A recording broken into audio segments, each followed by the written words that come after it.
St. Joseph, Missouri, 1882.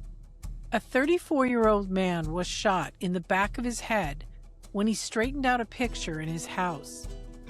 The death was national news. It was both mourned and celebrated, but it didn't make the dead man a legend, because Jesse James already was.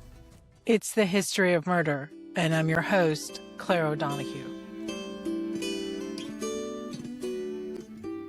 On December 7th, 1869, just after noon, 22-year-old Jesse James and his 26-year-old brother Frank walked into the Daviess County Savings Association in Gallatin, Missouri. Inside there were two men, bank owner and cashier John Sheets, and William McDowell, a lawyer who kept an office in the building. One of the James brothers, likely Jesse, walked up to the cashier and asked to have a $100 banknote changed. As the cashier wrote out the receipt, the James brother drew his revolver and fired two shots, one into the man's chest and the other into his forehead. McDowell ran for the door and was shot in the arm before he escaped. Jesse grabbed a portfolio of bank paper and raced outside. As it turned out, the paper they took was worthless, and the man they killed to get revenge for a fallen friend turned out to be the wrong person. But the robbery did have one long-lasting success. It was the first time Jesse James's name was publicly labeled as an outlaw, capturing the attention of a local newspaper man. According to Ralph Monaco, author of The Bandit Rides Again, Jesse James, Whiskey Head Ryan, and the Glendale Train Robbery. At that time, the editor and publisher of the Kansas City Times was a guy named John Newman Edwards. Edwards had been a major in the Confederate Army in the war that had ended just 4 years earlier. John Newman Edwards had been the adjutant for General Joe Shelby, had actually ridden with General Joe Shelby and Sterling Price. After the war ended, they never surrendered. In the James brothers, he saw kindred spirits to the cause. He made contact with them, looking to shape their image. And for years, that is what he did. In 1872, he wrote, "They are men who might have sat with Arthur at the Round Table, ridden in tourney with Sir Lancelot, or won the colors of Guinevere." He wrote about these guys like they were Robin Hood. They had robbed from the rich to give to the poor. And that's when it all began. And he became the publicist and the apologist and the, if you will, the publisher of everything Frank and Jesse. Before we continue, please remember to leave a comment, like the video, and subscribe to our channel. It will help us continue to make new content. Now, back to the story. The legend may have started in 1869, but the real Jesse James began in 1847 in Kearney, Missouri, the middle child of Robert and Zerelda James. His dad was a Baptist minister, and Dad wanted to go west. Jesse was 3, and Frank was about 7 when their father left the family to go to California. Was it to discover gold in California and them thar hills?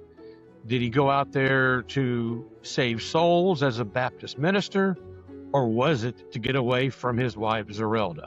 Maybe a combination, but he did go west. Whatever his reason, he didn't have long to enjoy it. Robert James died, likely of cholera, shortly after arriving in California.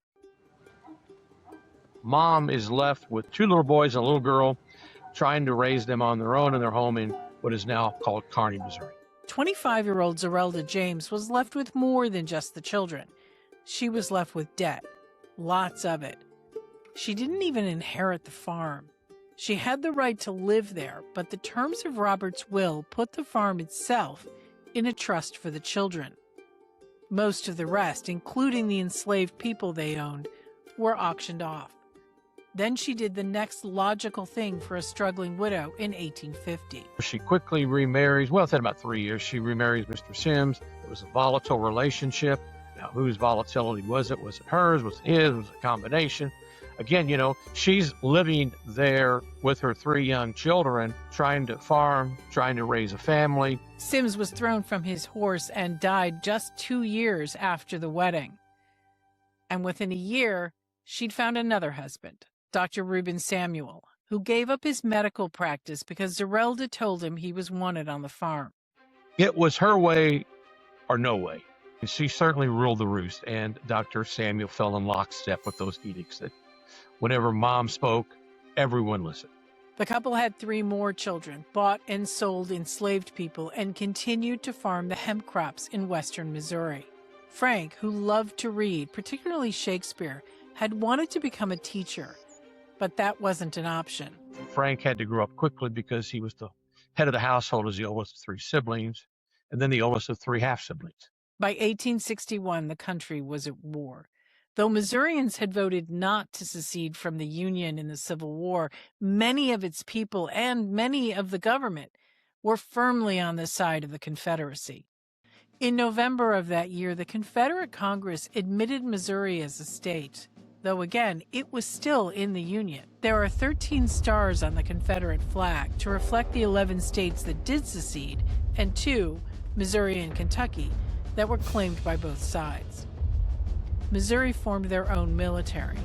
The original development of the militia, as the Constitution talks about, was in Missouri. The militia was called the Missouri State Guard, and it was under the command of General Sterling Price, who was the former Missouri governor, who from 1852 to 56.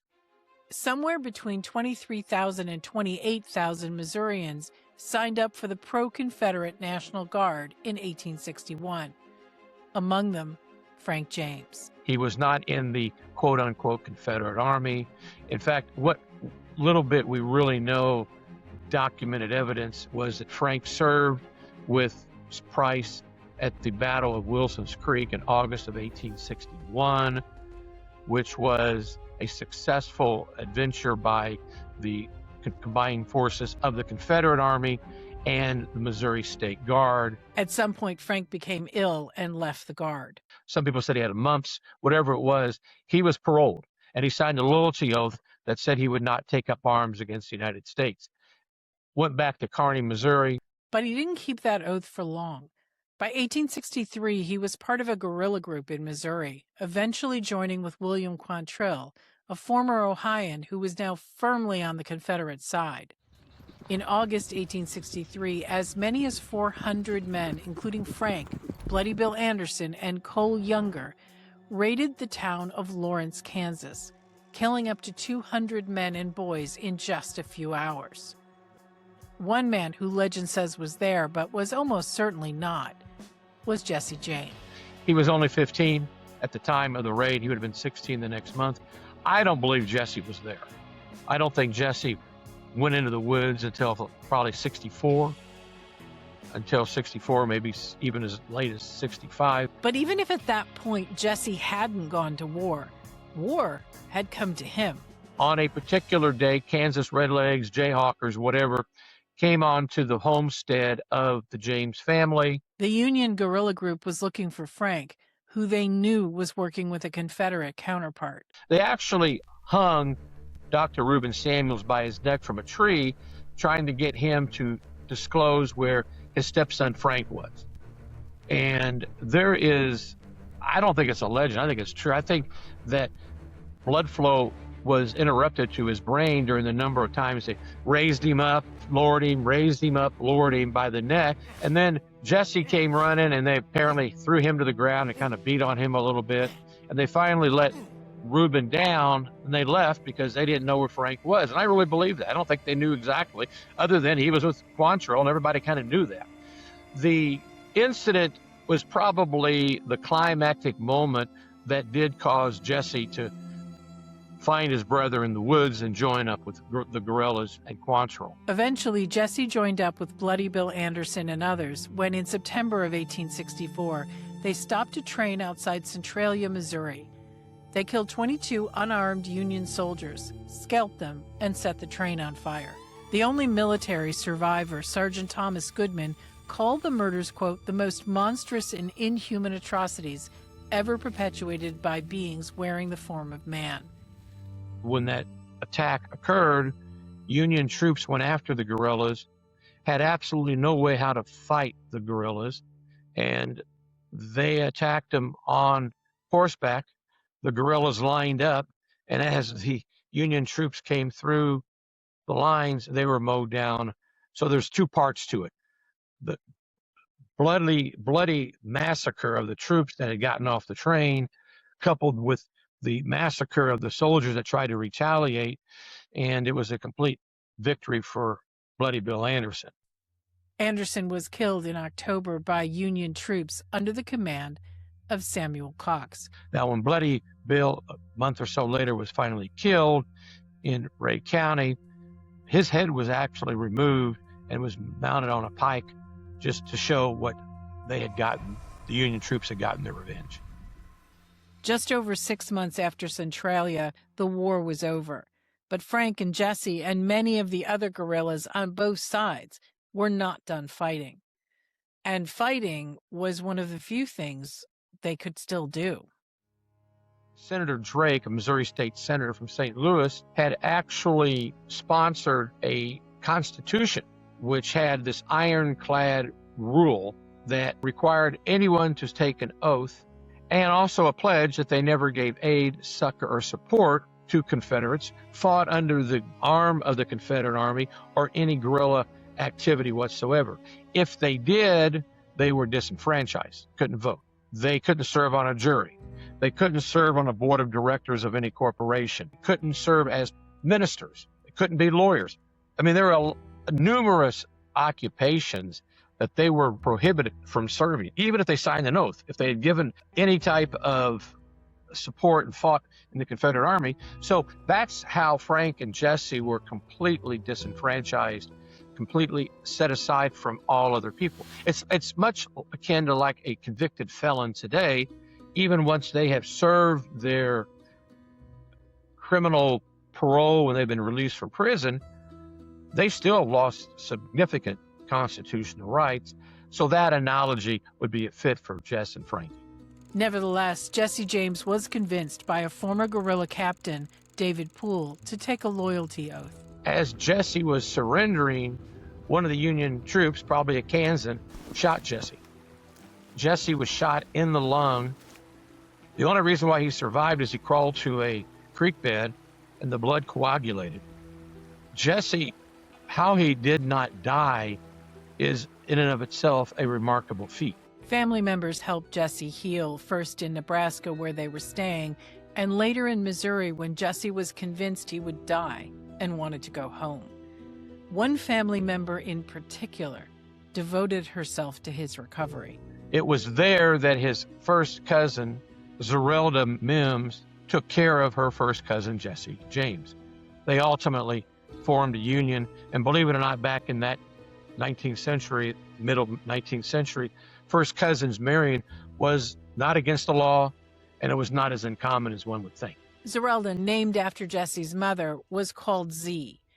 And while the beginning of their romance is confirmed, other parts of his recovery from gunshot wounds are where the legend and reality of Jesse James are in conflict. The first crime laid at the feet of Frank and Jesse James was the February bank robbery in Liberty, Missouri. Think about it. Here's Jesse, still recuperating from near mortal injury of a gunshot, comes down to die in around December of 65. February, he's going to ride into Liberty, shooting guns and riding in there to rob a bank? I don't think so. In fact, I think most scholars now, using that same rationale, have reached the conclusion that it's most likely that neither Frank nor Jesse were there. One robbery they were definitely involved in is the one at Daviess County Savings Association in Gallatin, Missouri.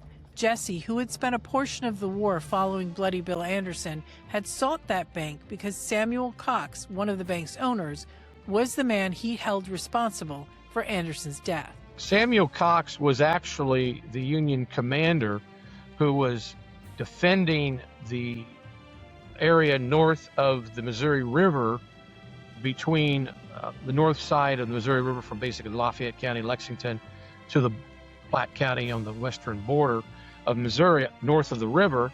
And his troops under his command were the ones that were able to successfully gun down Bloody Bill Anderson. And he was involved in at least the command of ordering his decapitation, mounting his head on a pike to display that they've got Anderson. So the James boys, especially probably Jesse, they thought that Cox was at that bank and they wanted revenge.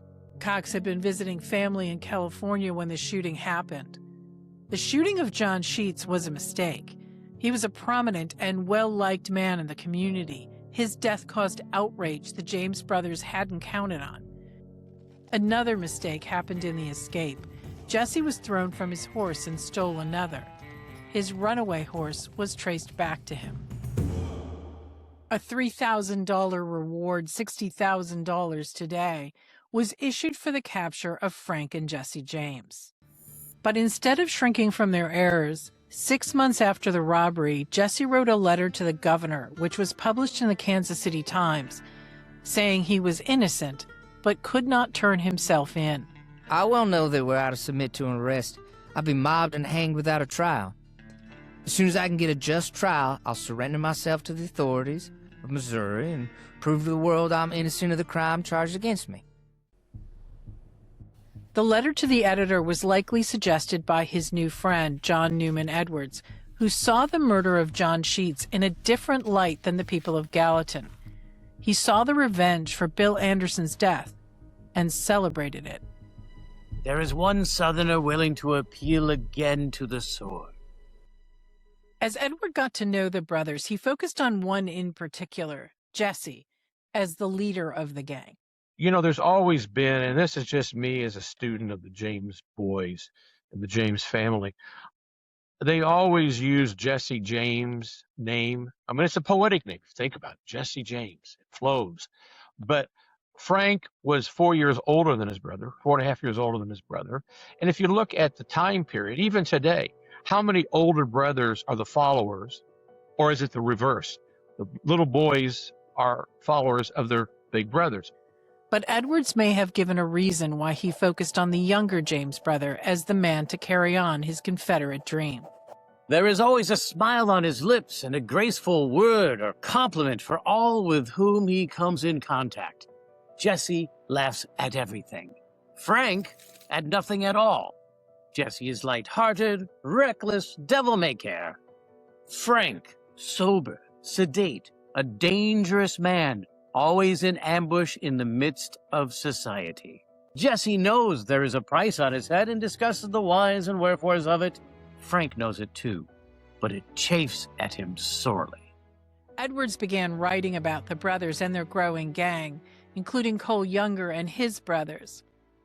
He embellished some stories and made others totally up, including a story about an old woman and an evil Union banker. A poor lady was notified that by the bank that they were going to foreclose on her mortgage. Frank and Jesse that night had gone to their home, to the lady's home. She was a widow. She told them the plight. She'd fed them. She said the banker was supposed to be there the next morning.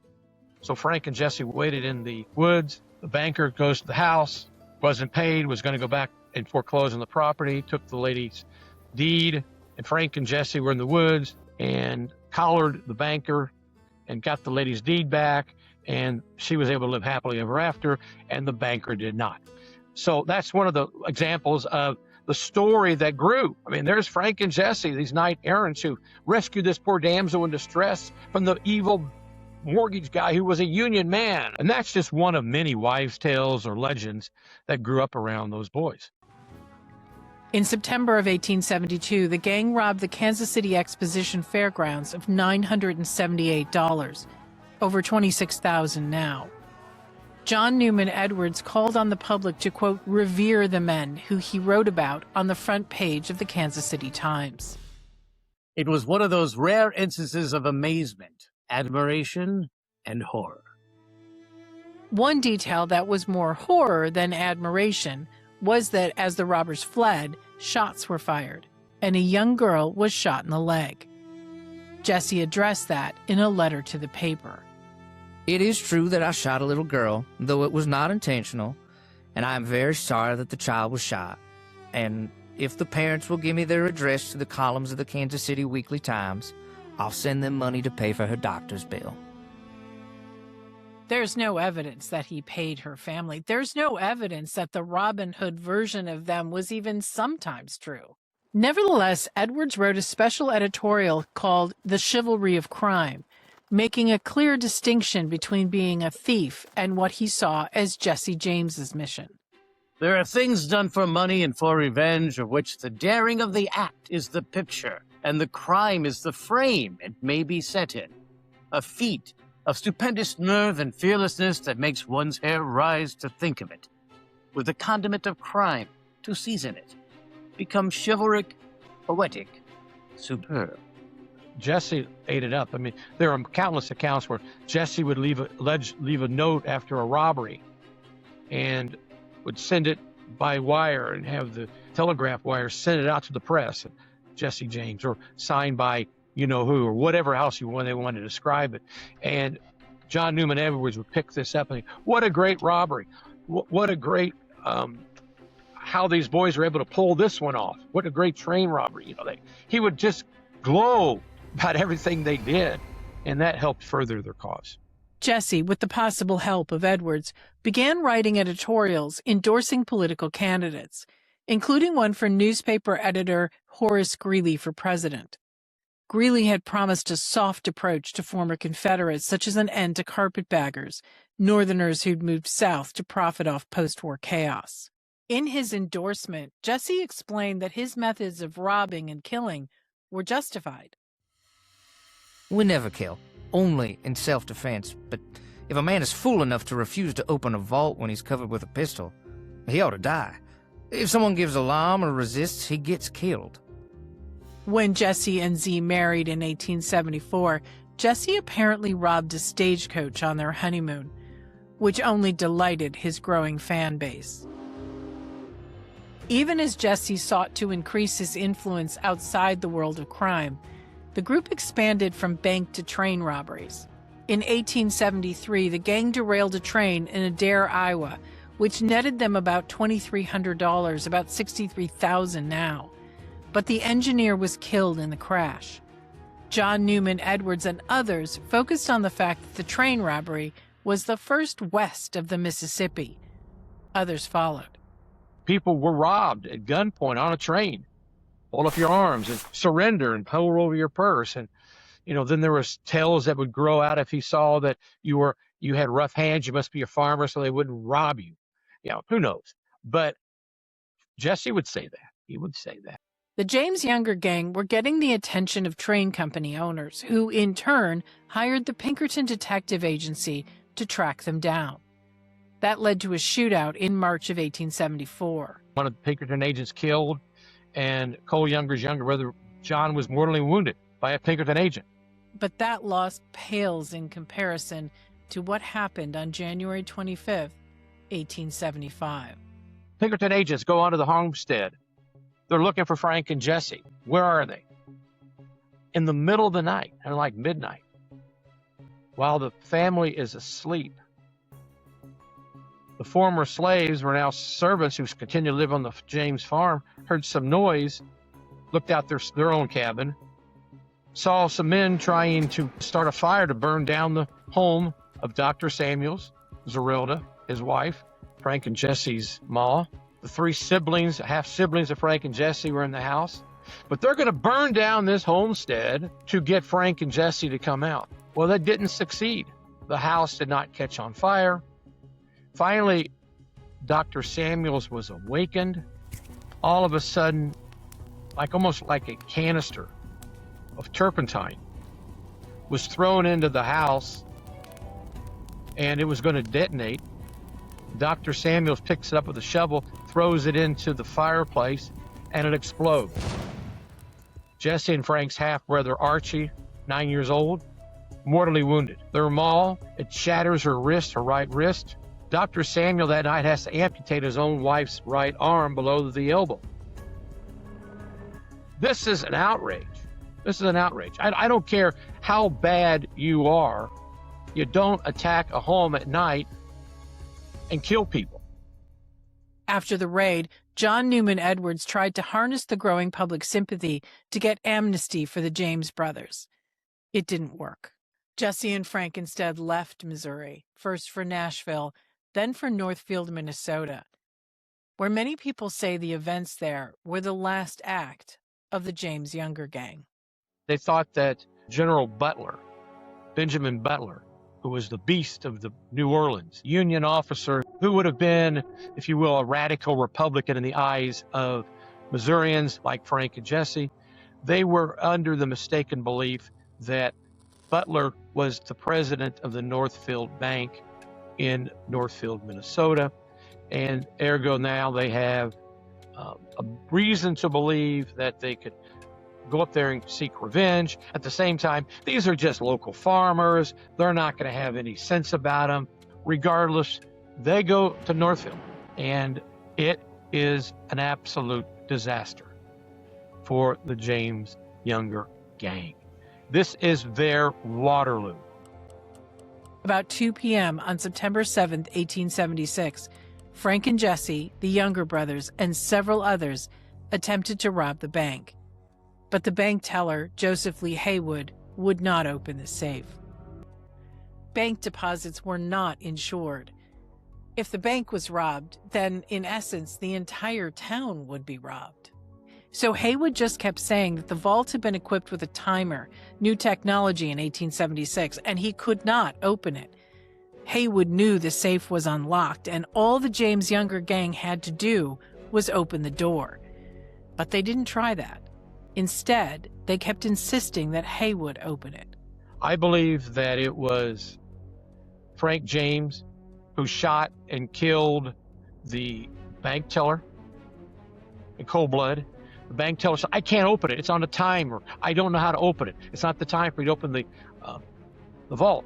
And Frank just didn't believe it. And then by then the townspeople heard there was noise out in the streets. Frank shoots the bank teller. Another citizen in the street gets shot and killed. And there's a gunfight in the streets of Northfield, and they get shot to hell. Cole gets shot numerous times. A couple of the men of the James Younger gang are left in the streets of Northfield dead. Frank and Jesse escape. Again, part of that great lore. How the hell did they escape from a man in an area they have no clue where they're at? The rest of the gang was either dead or in custody. Cole and his brothers are taken into Northfield. Long story short, they plead guilty. Why do they plead guilty? Because it was a capital offense what they had committed. But under the law of Minnesota at the time, if you pled guilty, you would only get a life sentence and you wouldn't be strung by your neck and killed. So that's why they went to prison. Never in the days that those boys were in prison did they ever admit that Jesse and Frank were with them. Never. Jesse and Frank got away with less than $27. The bank gave Haywood's widow $5,000, and banks around the country contributed $12,000 more. The James brothers returned south, settling for a time in Nashville. A manhunt was underway for the brothers, and the myth was beginning to tarnish. An old nemesis, Robert Pinkerton, son of the agency's founder, weighed in on how he saw Jesse James. "I consider Jesse James the worst man, without any exception, in America. He is utterly devoid of fear and has no more compunction about cold-blooded murder than he has about eating breakfast." Frank, married and with a son, seemed to be tired of the life and began to work honest jobs. He would later say, quote, "My old life grew more detestable the further I got away from it," unquote. Jesse went another way. He was restless and gambled so much that it caused trouble with his wife, Z. For 3 years, he tried to go straight and seemed to hate it. But the men of his old life were dead or in prison, so he needed something new.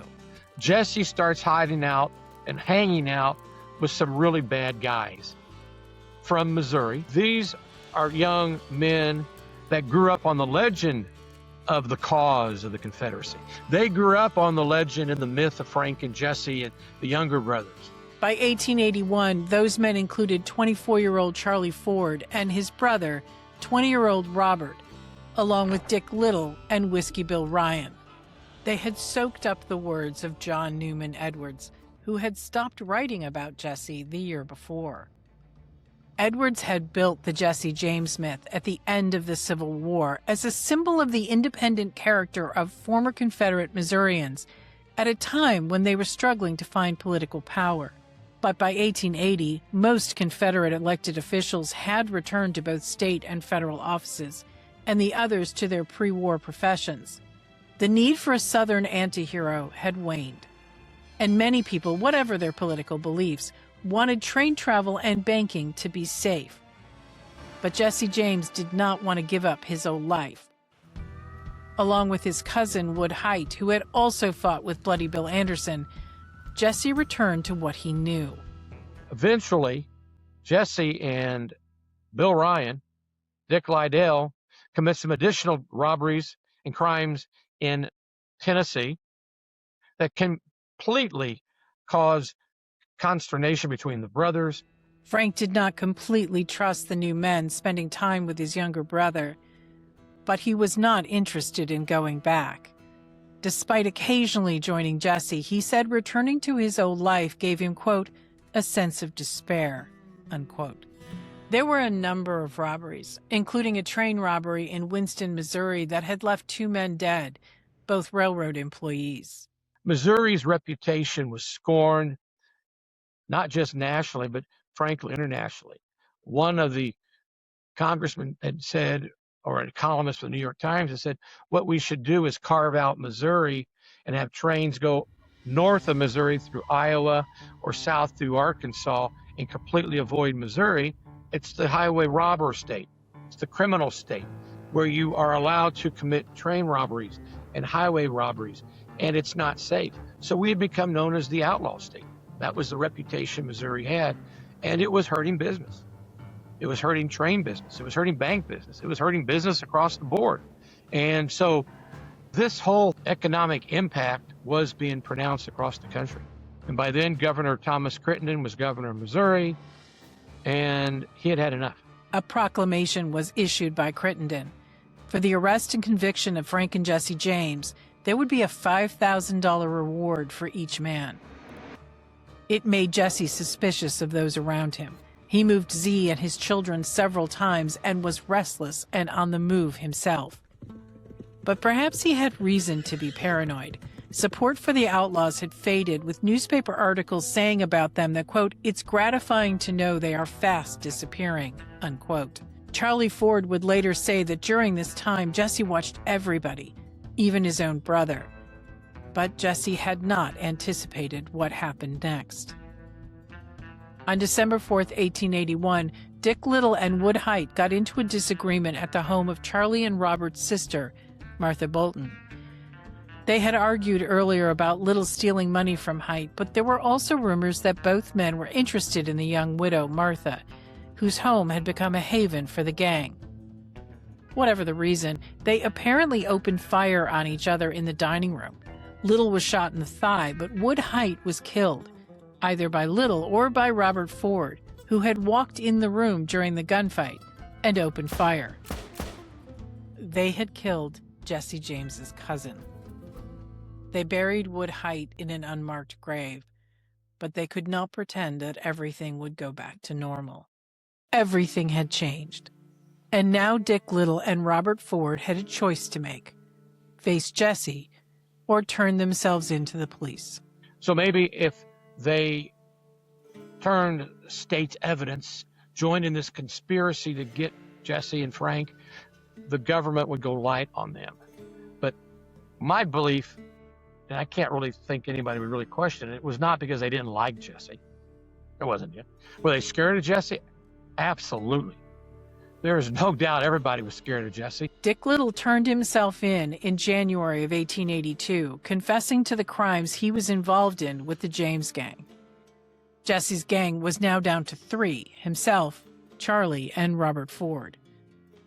Jesse was planning the bank robbery there.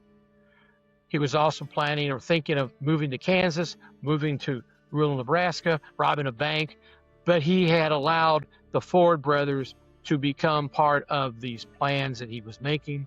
He didn't know that the Ford brothers had made other plans. They had made a deal with Governor Crittenden to kill Jesse, and in return, they would collect the reward, and Robert would be pardoned for the killing of Wood Height. The brothers moved in with Jesse and his family, looking for their opportunity. And on that fateful Monday morning, right after Palm Sunday of Holy Week, Jesse's and the boys had just had breakfast. Zerelda was in the little house outside their main house, which was a kitchen area with the two kids. It was just Bob, Charlie, and Jesse. Robert Ford would later say that it had become clear that Jesse was increasingly suspicious, especially after he read that Dick Little confessed to police. He felt the Ford brothers knew, but hadn't told him. But he didn't kick them out of the house. Instead, he did chores with Charlie, and when they returned, he took his gun belt off, saying he didn't want his neighbors to see him wearing it. Then he noticed a picture on the wall and said his last words. Don't that picture look dusty? He stood on a chair with his back to the brothers. Robert Ford clicked his weapon, but before Jesse had a chance to turn, he was shot in the back of the head, just behind his ear. The story is, according to Jesse's son, who was about 5 at the time, he ran in, tried to grab a shotgun out of the closet to gun down Bob and Charlie Ford, but his mom arrested it from him and said, we're not going to do that. John Newman Edwards, who had been out of Jesse's life for 2 years, even ignoring a note Jesse had written to him the year before, wrote the obituary. We called him outlaw, and he was. But fate made him so. When the war closed, Jesse James had no home, hunted, shot, driven away, a price upon his head. What else could the man do? Except what he did. When he was hunted, he turned savagely about and hunted his hunters. Jesse was murdered. Is it justifiable homicide? Is it not justifiable? I don't think anybody's going to question, you don't shoot a man in the back of the head. You know, it's not the law of the West. And the law of the West was still the law then, and it's probably should be the law of the West today. You don't shoot somebody in the back of the head. Bob and Charlie are indicted immediately for murder. They plead guilty to murder of Jesse. The judge sentenced them to death for the murder of Jesse. Right after they're convicted of pleading guilty, convicted and sentenced to death, Governor Crittenden grants them a full and complete pardon. Jesse was buried in the front yard of his mother's home in Kearney. Ma would sell stones to visitors off the grave. Well, as many stones as she sold, the grave would never had any stones. And they would sell the stones. Then they sold admission to get on their property. 5 months after Jesse's death, Frank James reached out to an old friend for help. He's tired of being chased around the country. Every night he would say that he heard somebody in the woods. He would awaken with his gun in his hand to look out to see if it were the Pinkertons, if it was someone trying to kill him, or his son, or his wife. So he contacts John Newman Edwards, again, the publicist for the James gang, and John Newman Edwards works out a deal with Governor Crittenden that Frank is going to surrender, the last rebel to surrender. And on October 4th, 1882, Frank James, with John Newman Edwards, presents his firearm to Governor Crittenden and surrenders. It's a big fanfare. Frank James surrenders. And that was the end of Frank James's career as a criminal. Frank was tried for 2 train robberies and acquitted both times. He worked a variety of jobs before returning to Kearney with his family. Frank ultimately retired to the family home and took over running the family home until he died in the summer of 1915. Jesse's grave was moved in 1902 to Mount Olivet Cemetery in town, where he is buried next to Z. Charlie Ford was already dying of tuberculosis when he ended his own life in 1884. For a time, Robert Ford ran a saloon with Dick Little, but eventually he moved on from there to Colorado, where on June 8, 1892, Edward O'Kelly entered the tent saloon that Robert had opened and shot him in the neck. O'Kelly never gave a motive. Robert Ford tried to make money as the man who shot Jesse James, but public opinion had turned back to Jesse, who now saw him as a fallen hero. Jesse's reputation had risen and fallen through the years following the Civil War, but it was his death that determined where it would remain. But Jesse's reputation as Robin Hood that was cemented by his assassination was certainly what has led to this legend, and it won't die.